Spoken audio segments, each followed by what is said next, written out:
नमस्कार। मैं अपने इस चैनल में आप सभी का हार्दिक अभिनंदन करता हूँ। आशा है कि आप लोग स्वस्थ होंगे, प्रसन्नचित्त होंगे। सर्वे भवन्तु सुखिनः, सर्वे सन्तु निरामया की कामना के साथ मैं आपसे अनुरोध करता हूँ, यदि आपको मेरा चैनल अच्छा लगे तो अवश्य सपोर्ट करें। तो आज का हमारा जो है मुख्य विषय है कि जन्म कुंडली से अधिक वर्षफल की आवश्यकता कब और कैसे होती है। आज का हमारा मुख्य विषय क्या है? जन्म कुंडली से अधिक वर्षफल की आवश्यकता कब और कैसे होती है। तो इस विषय पर हम विस्तार पूर्वक जानेंगे।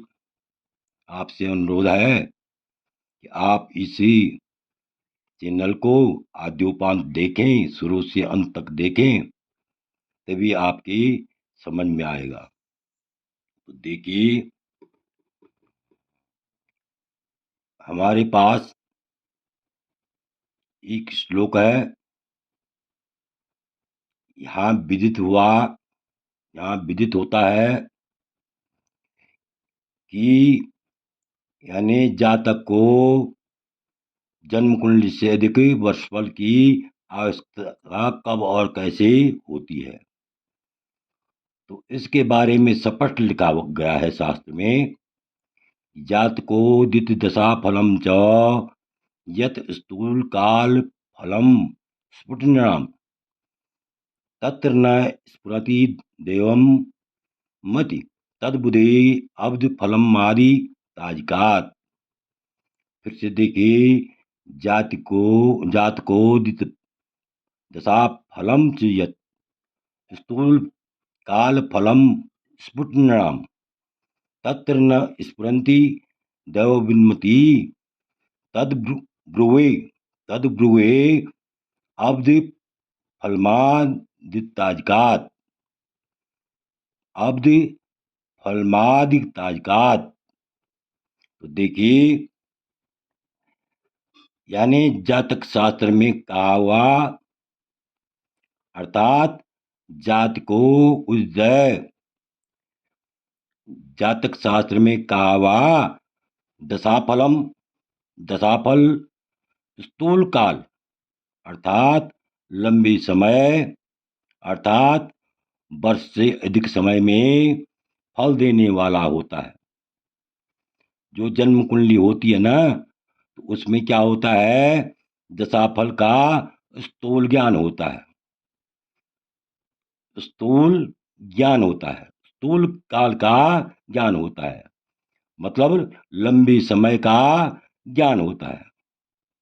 और उससे पता चलता है कि कब कौन सा फल होगा, कौन सा शुभ फल होगा और कौन सा अशुभ फल होगा।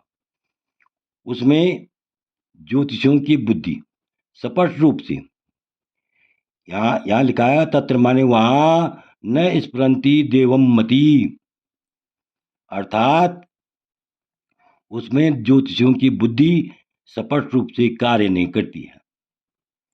इसलिए आदि ताजिक ग्रंथों से अर्थात प्राचीन ताजिक ग्रंथों से वर्षफल बनाया जाता है। वर्षफल से जन्म कुंडली और अब वर्षफल में अंतर देखेंगे आप। यहाँ क्या देखेंगे? जन्म कुंडली और वर्षफल में अंतर क्या होता है। सबसे पहले इस बारे में हम जानेंगे।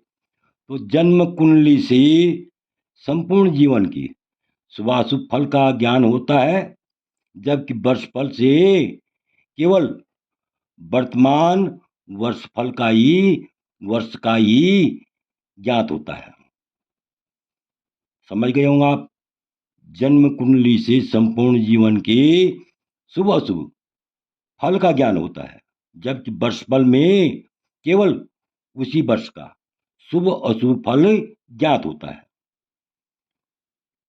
और प्रायः यह देखा जाता है कि जन्म कुंडली की ग्रह दशा में वर्ष और मास की ही सामान्यतया सीमा होती है, पता चलता है।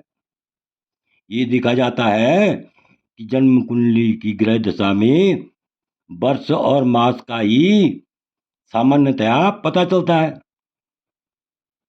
जबकि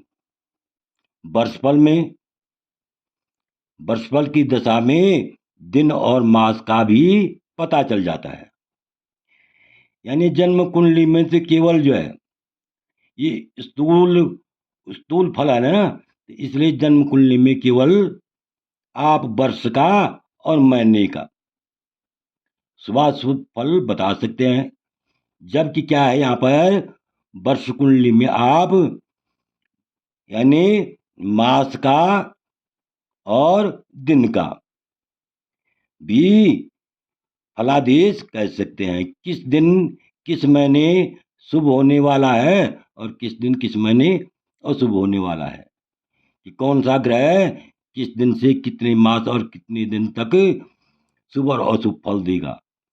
इसलिए जातक का वर्तमान फलादेश हेतु वर्तमान जानने के लिए वर्षफल की क्या होती है, महत्वपूर्ण भूमिका होती है, नितांत आवश्यकता होती है। अब यहाँ पर देखिए एक महत्वपूर्ण जो है प्रश्न है।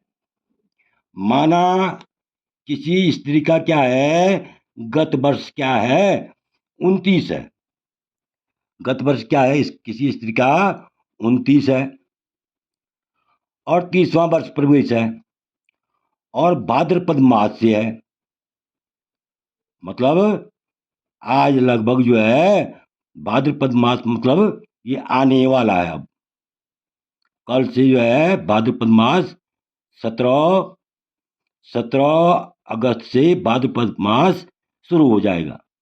इस प्रकार से स्त्री का कोई प्रश्न है, उसका कार्य है कि इस वर्ष मेरी संतान होगी या नहीं होगी, क्योंकि उसकी शादी जो है आज से 5 वर्ष पहले हो गई है, अभी तक उसकी संतान नहीं हुई। तो इस पर विचार करने के लिए जन्म कुंडली विचार नहीं कर सकती है, बल्कि वर्ष कुंडली ही इस पर क्या कर सकती है, विचार कर सकती है। वर्ष कुंडली बता सकती है इस समय यानी संतान के योग बन रहे हैं या नहीं बन रहे हैं। तो यहाँ देखिए हमने देखा संतान संबंधी कार्य, यहाँ कुंडली में जो है हमने क्या देखा कि संतान संबंधी कार्य, संतान संबंधी कार्य क्या है, कार्य को हमें देखना होगा कि यानी संतान का स्वामी शुभ स्थान में ही है या अशुभ स्थान में है, इस चीज का हमने क्या करना है, विचार करना है। तो अब देखिए आप इसका जो है इसको ध्यान से देखिए, आपकी समझ में सरलता से आ जाएगा। तो देखिए यहाँ पर जो है ये है जन्म कुंडली, ये नहीं है जन्म कुंडली की आवश्यकता नहीं है, जन्म कुंडली की भी आवश्यकता होती है, लेकिन जन्म कुंडली तारीख नहीं बताती है, दिन नहीं बताती है, वर्ष का तो पता कर लेती है। माना ये 24 है, चंद्रमा जो है 24 में हो सकता है कि अच्छा योग बना रहा है, शुक्र 25वें वर्ष अच्छा योग बना रहा है। यहाँ केवल वर्ष का पता चलता है, दिन का पता नहीं चलता है। सूर्य जो है यहाँ पर स्वगृह है, तो 22वें वर्ष का शुभ योग बना रहा है। शनि यहाँ पर पंचम स्थान में है, तो 36वें वर्ष का शुभ योग बना रहा है। अब हमने इधर देखना है, क्योंकि ये यहाँ जो है 28, 29, 30 का तो जिक्र है नहीं, जिससे हम सीधा जो है 29 या 32, 33, 34 ऐसे वर्षों को बता सकें। तो इसके लिए हमें क्या पड़ती है, वर्षफल की आवश्यकता पड़ती है। तो देखिए यहाँ पर ये जन्म कुंडली है, तो ये वर्ष कुंडली है। यहाँ स्वगृह ग्रह जो है शनि है, सूर्य है, तो यहाँ स्वगृह ग्रह जो है बुध है, बुध उच्च का भी है और स्वगृह भी है, शनि भी है और बृहस्पति भी है। और सबसे जो है यानी यानी प्रसन्नता की बात यह है कि यहाँ पर जो है मुंथेस भी एकादश भाव में बैठा हुआ है बृहस्पति के साथ। इसलिए ये कुंडली क्या बनी, बहुत ही अच्छी इस वर्ष की जातक की बनी। तो देखिए यहाँ पर जो है अब हम यहाँ पर विचार करते हैं, यानी स्त्री का जो है प्रश्न है इस वर्ष मेरी संतान होगी या नहीं होगी, क्योंकि 5 वर्ष पहले जो है शादी हो चुकी है, अभी तक संतान नहीं हुई है। तो हमें अब देखना होगा, यदि इसके शुभ ग्रह पड़े हुए हैं तो अवश्य संतान होगी, यदि अशुभ है तो संतान में अभी विलंब होगा। तो देखिए यहाँ पर ये लग्न बना है, यानी हमने लग्न निकाला तो यहाँ पर वृक लग्न हुआ, इधर मंगल है लग्न में, तृतीय स्थान में शुक्र है, चतुर्थ में सूर्य और चंद्रमा है, और पंचम में बुध है, और षष्ठ छठवें स्थान में केतु है, 9वें स्थान में शनि है, और 11वें स्थान में बृहस्पति और मुंता है, 12वें में जो है राहु है। इस प्रकार हमने देखा। तो यहाँ पर हमें जो है स्पष्ट पता चल रहा है कि इस वर्ष जो है संतान का लाभ होगा, क्योंकि इसका नियम है, वर्षफल का नियम है कि वर्षराज या पंचाधिकारी, यदि वर्षेश हो, यदि वर्षेश हो तो हमने देखा कि ये वर्षेश भी है और नौ पंचम स्थान में भी बैठा हुआ है। अब आप सोच रहे होंगे यहाँ शनि भी नौ पंचम में बैठा है, लेकिन यहाँ पहले कौन बैठा, ये जो है पहले जो है बुध आया, और बुध उच्च का भी है और स्वगृही भी है, इसलिए शनि से बलि यहाँ पर कौन माना जाएगा, बुध माना जाएगा।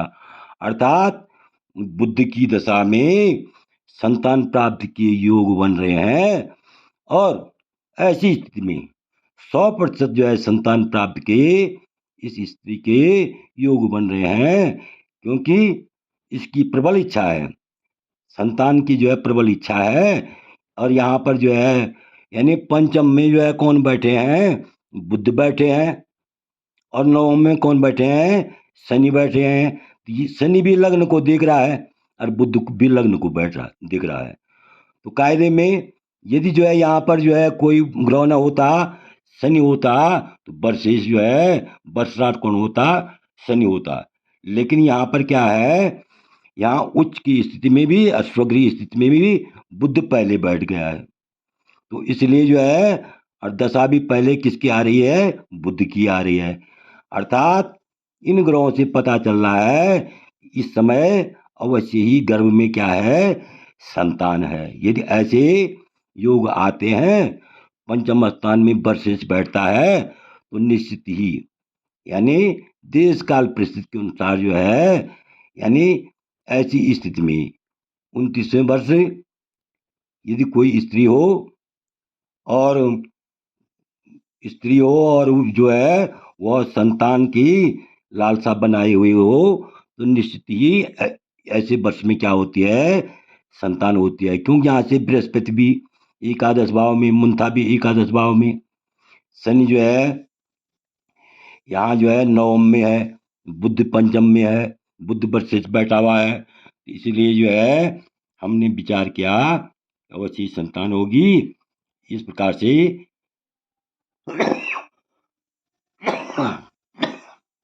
जन्म कुंडली में पता नहीं चलता है, इसका पता वर्षफल में ही चलता है। इसलिए यानी वर्षफल की जन्म कुंडली से अधिक क्या होती है, वर्षफल की आवश्यकता होती है।